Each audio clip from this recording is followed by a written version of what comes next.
আসসালামু আলাইকুম রহমতুল্লাহি ওবরকাতুহু। সম্মানিত দর্শক, প্রেসিডেন্ট জিয়া হত্যা মামলা কি আবার নতুন করে চালু হচ্ছে? এই হত্যাকাণ্ডের বিচারের জন্যে নতুন কোনো ট্রাইব্যুনাল কি সরকার গঠন করবে? এই প্রশ্নগুলো সামনে চলে এসেছে। আমার সিক্স সেন্স বলছে, বিভিন্ন কারণে শহীদ প্রেসিডেন্ট জিয়াউর রহমানের বিচারটি অনিবার্য হয়ে পড়েছে। বঙ্গবন্ধু হত্যাকাণ্ডের বিচারের মাধ্যমে বা বিচার প্রক্রিয়ার মাধ্যমে আওয়ামী লীগ যে রাজনৈতিক সুবিধা পেয়েছিল, সেই রাজনৈতিক সুবিধার ১ নম্বর সুবিধাটা ছিল এই বিচারের প্রশ্নে সে তার যে রাজনৈতিক যে অভিলাষ, সে অভিলাষ পূর্ণ করতে পেরেছিল।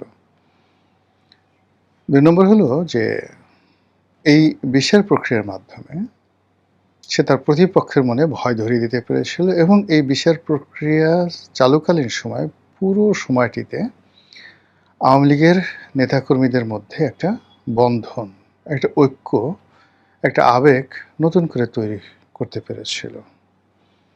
তো সেদিক থেকে বঙ্গবন্ধুর যে মৃত্যু, সেই মৃত্যুর সঙ্গে জিয়াউর রহমানের মৃত্যুর কতগুলো ফান্ডামেন্টাল, যাকে বলা হয়, পার্থক্য রয়েছে। নেতা হিসেবে বঙ্গবন্ধুর সঙ্গে আসলে বাংলাদেশের কারোই তুলনা করা যায় না। মহান স্বাধীনতা যুদ্ধে তার অমর অবদান, বাই বর্ন নেতা হিসেবে তার যে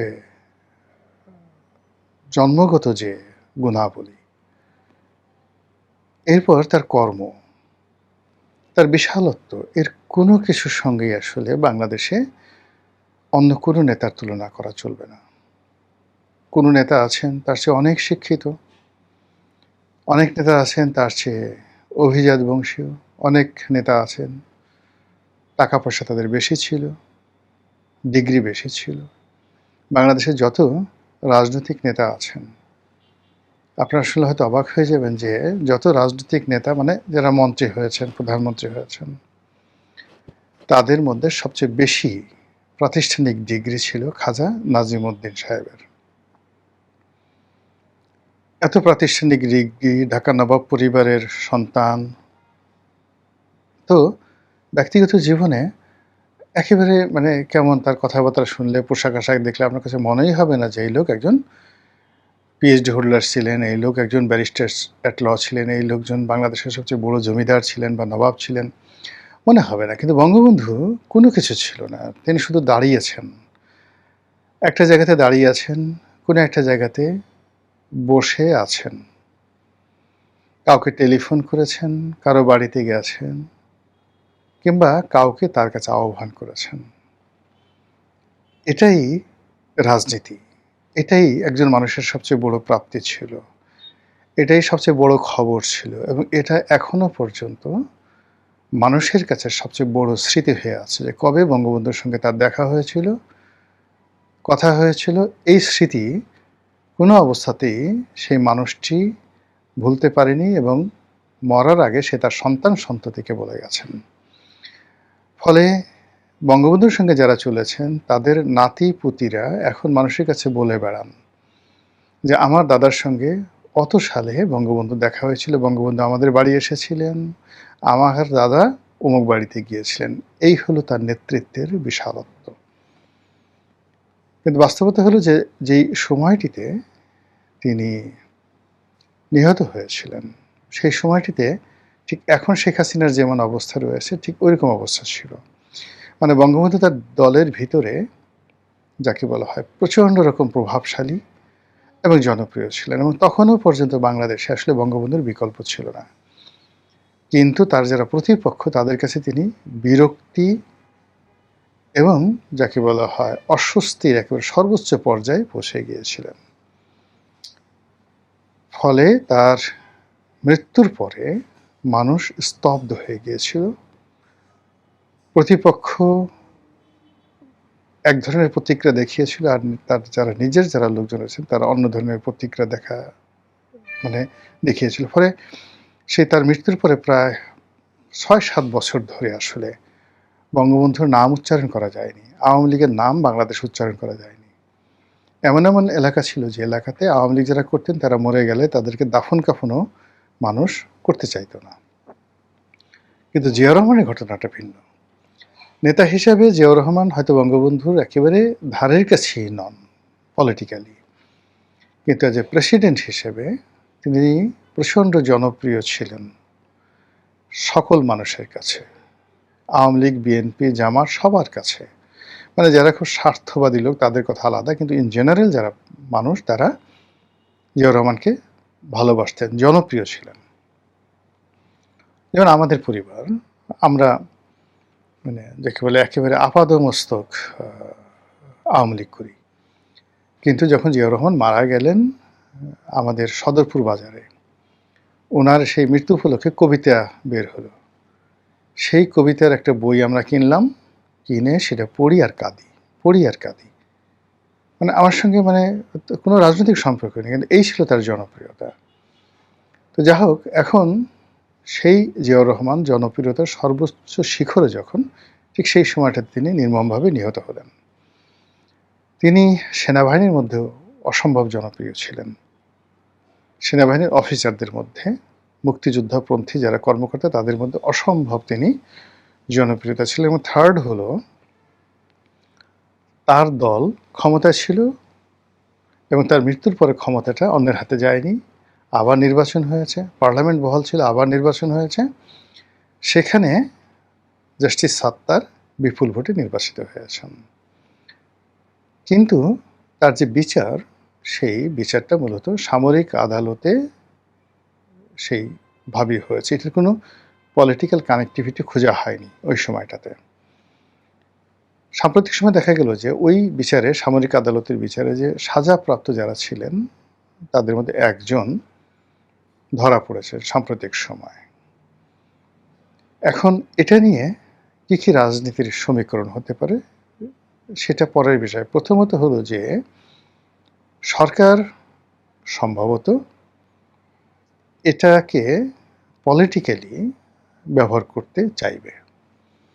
অর্থাৎ এখন শেখ হাসিনা, তারপরে আওয়ামী লীগ, এরপর অবসরপ্রাপ্ত কিছু সামরিক কর্মকর্তা যারা জিওএইচএসে, তারপর ক্যান্টনমেন্টে, রাওয়া ক্লাবে, মানে অবসরপ্রাপ্ত সামরিক কর্মকর্তাদের যে সমিতি রয়েছে বা ক্লাব রয়েছে রাওয়া, এখানে এরা খুবই প্রভাবশালী, ভীষণ রকম প্রভাবশালী।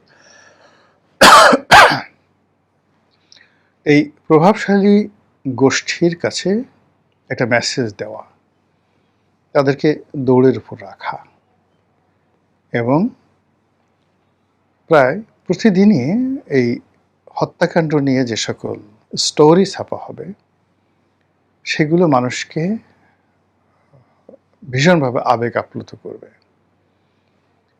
এটা নিয়ে সাহিত্য রচনা হবে, এটা নিয়ে গল্প, কবিতা, উপন্যাস রচনা হবে। আপনাদের কাছে মনে আছে যে বাংলাদেশে খুব একটা সেই মনির খুকুর প্রেম কাহিনী এবং রিমার হত্যাকাণ্ড, মানে এটাকে ইত্তেফাক এবং অন্যান্য পত্রিকা এমনভাবে ধরেছিল যে মানুষ যে কোনো আলিফ লাইলার্স চাইতেও মনোযোগ নিয়ে সেই খবরাখবর পড়তো, এবং পুরো বিচারাঙ্গনের উপর এমন একটা অবস্থা হয়ে গেছিল যে মনির খুকুর ফাঁসি দেওয়া ছাড়া আর কোনো রকম বিকল্প ছিল না। তো সাহিত্য, আজ আমরা ধরেন এজিদকে ঘৃণা করি, মূলত বাংলাদেশে মীর মোশাররফ সাহেবের বিষাদ সিন্ধুর কারণে। তারপর আমরা এই যে মহাভারত পড়ি, আমরা রাম, কৃষ্ণ, রাবণ বা রামায়ণের যে কাহিনী পড়ি, এগুলোর মাধ্যমে যে নায়ক যারা আছেন তাদেরকে যেভাবে শ্রদ্ধা করি, আবার যারা ভিলেন রয়েছেন তাদেরকে ঘৃণা করতে থাকি। এই জন্য হয় কি, যে কোনো মানুষকে যদি আপনি ঠিক দেবতুল্য বানাতে চান, সেক্ষেত্রে তাকে নিয়ে সাহিত্য রচনা করতে হবে। ইতিহাসে Alexander, Julius Caesar, Napoleon Bonaparte থেকে শুরু করে অন্য যারা মহান নায়ক রয়েছেন, আকবর বলেন, সবাই মানে তাদেরকে আসলে সাহিত্যের মাধ্যমে তাদেরকে অমরত্ব দান করা হয়েছে। আজ আমরা ডেনমার্কের প্রিন্স হ্যামলেটের কথা বলি, বা অষ্টম হেনরির কথা বলি, পঞ্চম জর্জের কথা বলি, মহারানী ভিক্টোরিয়ার কথা বলি, রানী প্রথম এলিজাবেথের কথা বলি, সম্রাট সুলেমানের কথা বলি বা হারুন আর রশিদের কথা বলি, এদের যে অমরত্ব 99.99% এদের অমরত্ব তৈরি করেছে সাহিত্য। আমাদের দেশে এই যে বঙ্গবন্ধুর যে বিশালত্ব, সরি, আমাদের দেশে যে বঙ্গবন্ধুর যে বিশালত্ব, সেই বিশালত্বের একটা বিরাট অংশ কিন্তু সাহিত্য। তাকে নিয়ে গান হয়েছে, কবিতা হয়েছে, সিনেমা হয়েছে, নাটক হয়েছে, এই বাংলায় হয়েছে, অন্য বাংলায় হয়েছে এবং বিদেশে হয়েছে। ফলে তার কর্ম এবং তার অভিব্যক্তি মানুষের চোখে মুখে ভাসছে। কিন্তু সে অনুযায়ী জিয়াউর রহমানের জনপ্রিয়তা সাধারণ মানুষের মধ্যে এবং আর ঠিক একটা জেনারেশন পরে এই জনপ্রিয়তাটা থাকবে না। People will forget. যেমন বেগম জিয়ার কথা দেখবেন যে আর কদিন পরে মানুষ ভুলে যাবে। এর কারণ হলো সাহিত্য তৈরি হয়নি, কিন্তু শেখ হাসিনাকে নিয়ে সাহিত্য হয়েছে, বঙ্গবন্ধুকে নিয়ে সাহিত্য হয়েছে, এমনকি শেখ কামালকে নিয়ে সাহিত্য হয়েছে। এই জন্য জিয়াউর রহমান সাহেবকে নিয়ে যদি সাহিত্য তৈরি করতে হয় এই মুহূর্তে, তাহলে এই যে পুরনো যে তার যে বিষয়, অর্থাৎ তার যে হত্যাকাণ্ডের যে ঘটনা, এই ঘটনা আবার সরকারকে সামনে আনতে হবে। আর সরকার এই কাজটি করবে বা করতে বাধ্য, এই কারণে যে জিয়াউর রহমান সাহেব ছাড়া তো তাদের আর কোনো অ্যাসেট নেই। বিএনপিকে যদি সাস্টেন করতে হয়, তারেক রহমান সাহেবকে যদি ক্ষমতায় বসতে হয়, তারেক রহমান সাহেবের উত্তরসূরি যদি জাইমা রহমানকে তৈরি করতে হয়, তাহলে জিয়াউর রহমানকে নিয়ে সাহিত্য তৈরি করতে হবে, লিটারেচার তৈরি করতে হবে। সেই লিটারেচার তৈরি করার জন্য সবচেয়ে স্পর্শকাতর যে বিষয়টি, সেটি হলো তার মৃত্যুর ঘটনা। এখন জিয়াউর রহমানের যদি স্বাধীনতার ঘোষণাটা সামনে নিয়ে আসেন, এটা নিয়ে আপনি বিতর্ক করতে পারবেন, কার পক্ষে দিয়েছেন, কেন দিয়েছেন, ইত্যাদি ইত্যাদি বিষয়গুলো। তার শাসন ক্ষমতা যদি নিয়ে আসেন, সেখানে ৭ই নভেম্বর আসবে, কর্নেল তাহের হত্যাকাণ্ড আসবে, তার আমলে যে অসংখ্য মিলিটারি অফিসারকে ফাঁসিতে লটকানো হয়েছে, সেই বিষয়গুলো আসবে। কিন্তু যখনই তার মৃত্যুর ঘটনা আসবে, তার নির্মম হত্যাকাণ্ডের বিষয় আসবে, এটা কোনো বিতর্ক করার কোনো সুযোগ নেই। এবং সেই ঘটনা প্রকাশ করতে গিয়ে, মৃত্যু সেই ঘটনাকে বর্ণনা করতে গিয়ে আপনি কোর্ট কাছারিতে তার সেই ঐতিহাসিক ঘটনাগুলো, তার সফলতাগুলো, তার গান, তার সমস্ত কাজগুলো আপনি লিটারেচার হিসেবে নিয়ে আসতে পারবেন এবং প্রতিদিন পত্রিকায় ধারাবাহিকভাবে প্রকাশিত হবে। এবং এই ক্ষেত্রে যারা খুব ভালো, যাদের কলমে হাত আছে, খুব ভালো যারা লিটারেচার তৈরি করতে পারেন, তাদের দাম বেড়ে যাবে সরকারের কাছে এবং সরকারও লাভবান হবে। এবং সেই কাজটি সরকার যদি শুরু করে,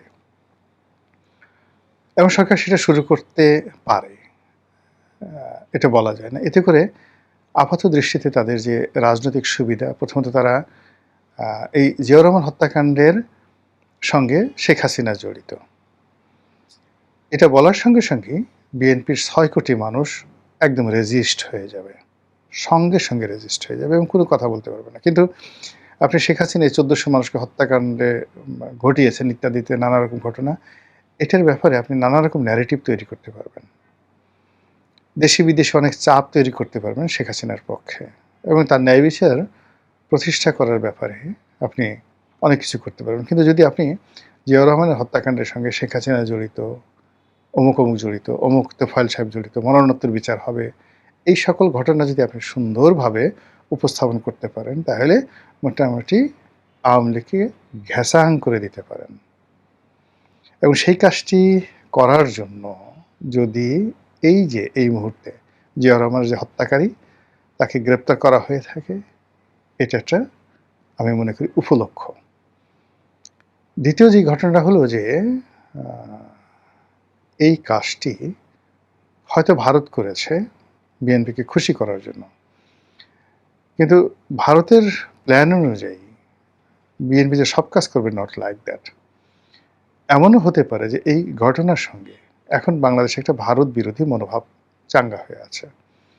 তো এই জিয়াউর রহমানের হত্যাকাণ্ডের সঙ্গে ভারত জড়িত, এটা বিএনপির একেবারে তেলাপোকাও বিশ্বাস করে, টিকটিকিটারাও বিশ্বাস করে। এবং এটাকে যদি আবার মোবিলাইজ করা যায়, মার্কেটিং করা যায় যে আওয়ামী লীগ এবং বিএনপি এবং এরশাদ জাতীয় পার্টি সবাই মিলে এই কাজগুলো করেছে। ফলে কি হলো? রাজনীতির অঙ্গনে আপনি এরকম একটা ট্যাগ তৈরি করতে পারবেন যে, এটা নিয়ে আসলে কেউ কথা বলতে পারবে না। কেউ সামনে আসতে পারবে না। আসার সঙ্গে সঙ্গেই বিএনপির যে গ্রুপটি রয়েছে, মিলিট্যান্ট গ্রুপ, তারা মুহূর্তের মধ্যে দাঁড়িয়ে যাবে গদা হাতে। হ্যাঁ, আমার নেতা সম্পর্কে এ ধরনের কথা বলো, এই কথা বলো। এবং সেই আসামি সংখ্যা যদি ১,০০০ হয়, এই ১,০০০ লোকের জীবন হারাম করে দিতে পারে এই বিএনপির যারা বর্তমান নেতৃত্ব রয়েছে, তারা এই বিচারকর্মে যদি সেই তাদের অপছন্দের ১,০০০ লোককে সম্পৃক্ত করে, তাহলে তাদের দলের যে ৬ কোটি লোক, সেই ৬ কোটি লোককে তারা এক প্ল্যাটফর্মে নিয়ে আসতে পারবে এই বিচারের ব্যাপারে। অন্য কোনো ইস্যু নিয়ে, অন্য যেকোনো ইস্যু নিয়ে তারা ৬ কোটির মধ্যে ৬০ লাখ লোককে একত্র করতে পারবে না। নট ইভেন ৬০ লাখ লোক।